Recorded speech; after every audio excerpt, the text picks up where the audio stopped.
Jesus came as a servant. And that's when people, when Christian, not just Christian leaders, all Christians are to go out and have a servant heart. Okay?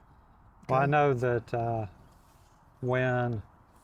and all the people I've met that know you, and of course my experience with you is that I think somebody wrote a book, but it just kind of embodies. I've never read the book, but it's called Extreme Hospitality. Mm-hmm. Like, I think you embody that in a lot of different ways. Mm-hmm.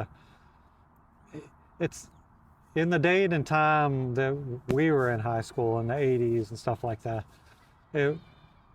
You're like the place where kids could go as a safe space, kind of like, Mm-hmm.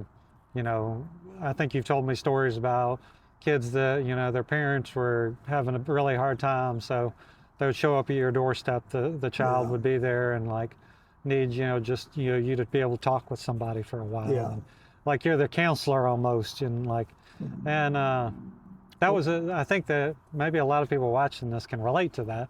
You know, the maybe their kids or Mm-hmm. or you know, that you really did like have a very servant. Right. Yeah, that's another way of saying servant's heart. That you're always, you know, your cupboards were practically bare because you were giving out all your food, but there was always food because God was always providing. So Yeah. Yeah. and people would tell stories, you know, like you would take some of the teams out to get food, and you know, you'd pay for steaks, you know, if they got their personal best and all this stuff. And Thank goodness they had Western Sizzling. They were a little bit more reasonable, and buying steaks were cheaper back then.